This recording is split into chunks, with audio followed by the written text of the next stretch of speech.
Okay. അപ്പോൾ ഇന്നലെ ആ വീഡിയോ എൻഡ് ചെയ്യുമ്പോൾ ഞാൻ പറഞ്ഞു മാർക്കറ്റ് ഒരു സെൽ സൈഡാണ് മാർക്കറ്റ് ഇൻഡിക്കേറ്റ് ചെയ്യുന്നത്. 4 hour സ്ട്രക്ചർ നോക്കുമ്പോൾ ഒരു സെല്ലിലേക്ക് പോകാനുള്ള പൊട്ടൻഷ്യലാണ് ഞാൻ മാർക്കറ്റിൽ കാണുന്നത് എന്നായിരുന്നു ഞാൻ പറഞ്ഞിരുന്നത്. ഓക്കെ. അപ്പോൾ ഞാനപ്പോൾ കണ്ടതെന്ന് വെച്ചാൽ ഒരു ഡൈലിനെ റെസ്പെക്ട് ചെയ്യുന്നതും ഗ്യാപ്പ് ആൾ മിറ്റിഗേറ്റ് ചെയ്ത് 4 hour ഇങ്ങനെ താഴോട്ട് വരുന്നതാണ്. ഓക്കെ. അപ്പോൾ നമുക്ക് വേണ്ട പ്രോപ്പർ കൺഫർമേഷൻ അഥവാ ട്രെൻഡ് ഡൗൺ സൈഡ് ആയി എന്ന് പറയാനുള്ള ഏറ്റവും പ്രോപ്പർ കൺഫർമേഷൻ എന്ന് പറയുന്നത് ഈ ക്ലാസിക്കലുള്ള അഥവാ ഒരു 4 hour വി ഷേപ്പിനെ ബ്രേക്ക്ഔട്ട് കിട്ടണം അല്ലേ. ആ ഒരു ബ്രേക്ക്ഔട്ട് കിട്ടിയാൽ മാത്രമേ എന്താവുന്നുള്ളൂ നമുക്ക് പ്രോപ്പറായിട്ട് ട്രെൻഡ് മാറി എന്ന് പറയാൻ പറ്റുള്ളൂ. അപ്പോൾ ബ്രേക്ക്ഔട്ട് നടന്നില്ല. മാർക്കറ്റ് ഇന്നലെ ഇവിടുന്ന് നമുക്കൊരു ബൈ ഉണ്ടായിരുന്നു. ഓക്കെ. അപ്പോൾ ഞാൻ അതാണ് റിഗ്രറ്റ് ഓഫ് ദ ഡേ എന്ന് പറഞ്ഞിട്ട് ഇൻസ്റ്റാഗ്രാമിൽ പോസ്റ്റ് ഇട്ടാണ്. അപ്പോൾ നമുക്ക് അവിടെ നല്ലൊരു ബൈ ഉണ്ടായിരുന്നു. അത് എനിക്ക് എന്തായി മിസ്സായി. നമുക്ക് എന്തായിരുന്നു വൃത്തിയായിട്ട് നമ്മുടെ SNR നമ്മുടെ സ്ട്രാറ്റജി വെച്ചിട്ട് ക്യാച്ച് ചെയ്യാൻ പറ്റുള്ളൂ. ഓക്കെ. അപ്പോൾ ആ ഒരു ട്രേഡ് മിസ് ചെയ്തപ്പോൾ മാർക്കറ്റ് ഇങ്ങനെ താഴത്തേക്ക് ഒരു റിജക്ഷൻ വന്നപ്പോൾ ഞാൻ എന്താ കാണുന്നത് വെച്ചാൽ ഇവിടെ ഒരു BSNR ലെവൽ. ഓക്കെ. ഞാൻ ചാർട്ടിലെ ലൈവിൽ നമ്മൾ ഇരിക്കുന്നതുകൊണ്ട് നമ്മളൊരു എക്സ്പീരിയൻസിൽ നമ്മൾ കാണുന്ന ഒരു ട്രേഡാണ്. സോ ഞാൻ എന്ത് ചെയ്തു, അവിടെ മാർക്കറ്റ് ഓർഡറിൽ കയറുന്നു. കാരണം 5 മിനിറ്റിന് ഗ്യാപ് ബ്രേക്ക്ഔട്ട് ബ്രേക്ക് ആവാനില്ല. ആസ് യൂഷ്വൽ നമുക്ക് 30 പിപ്സിന്റെ SL വെക്കാം. ടാർഗറ്റ് ഞാൻ വെച്ചിട്ടുണ്ടായിരുന്നില്ല. ഓക്കെ. ടാർഗറ്റ് ഈ ട്രേഡിന് വെച്ചിട്ടുണ്ടായിരുന്നില്ല.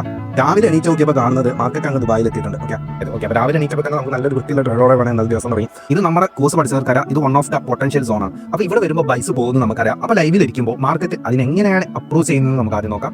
ഞാൻ അവിടെ ഡയറക്റ്റ് ഉണ്ട് പ്ലേസ് ചെയ്ത്, കാരണം അതൊരു കറക്റ്റ് സോൺ കണ്ടോ. മാർക്കറ്റ് അത്രയും ഇമ്പൾസ് ആയിട്ടാണ് വരുന്നത് മാർക്കറ്റ്. ഓക്കെ. അപ്പോൾ ഇവിടെ ഒരു ഡയറക്റ്റ് ഉണ്ട് അതിന് 30 പിപ്പ് SL വെക്കുന്നത്. ബാക്കി എന്താണ്, ബാക്കി ഒന്നുമില്ല, നമുക്ക് നോക്കിയില്ല.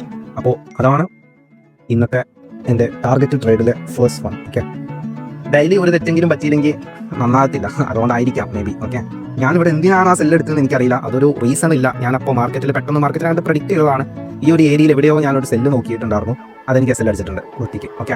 അത് എൻ്റെ ബയസ് എന്താണ്, ബൈ സൈഡാണ്. അപ്പോൾ ഞാൻ എന്ത് ചെയ്താൽ മതി, ബൈസ് മാത്രം ഫോക്കസ് ചെയ്താൽ മതി അല്ലേ. അപ്പോൾ അവിടെ അങ്ങനെ നിൽക്കുന്നു. എനിക്ക് എൻ്റെ കണ്ണിൽ എന്താ കാണുന്നത്, ഈ മാർക്കറ്റ് അവിടെ വരുമ്പോൾ ബൈസാണ് നമ്മുടെ സ്ട്രക്ചർ. നമുക്ക് ബൈസ് നോക്കാമല്ലോ. അപ്പോൾ ബൈസ് നോക്കാൻ വേണ്ടിയിട്ട് ഞാൻ മാർക്കറ്റിൽ നിൽക്കുമ്പോൾ ഇവിടെ ഈ ഒരു 5 മിനിറ്റിന്റെ ക്യാൻഡിൽ ആദ്യം മൊമെന്റം വന്നിട്ട് ഇവിടെ ഗ്യാപ് ബ്രേക്ക്ഔട്ട് നടക്കാല്ല. ഗ്യാപ് ബ്രേക്ക്ഔട്ട് നടക്കാണ്. ഗ്യാപ് ബ്രേക്ക്ഔട്ട് ആണെങ്കിൽ മേലെ എത്തണം. അത് നമുക്ക് നോക്കാം. നമുക്ക് ആകെ 60 പിപ്സിന് പോകാൻ നമ്മൾ ലെവലിൽ നിന്ന് എക്സ്പെക്ട് ചെയ്യുന്നത്. അപ്പോൾ ഈ ഒരു ക്യാൻഡിൽ ബുള്ളിഷ് ആയപ്പോൾ തന്നെ ഞാൻ എന്ത് ചെയ്തു, ആ 3 മിനിറ്റിന്റെ ക്യാൻഡിൽ ക്ലോസ് ആയപ്പോൾ തന്നെ ഞാൻ ബൈസിൽ എൻട്രായി.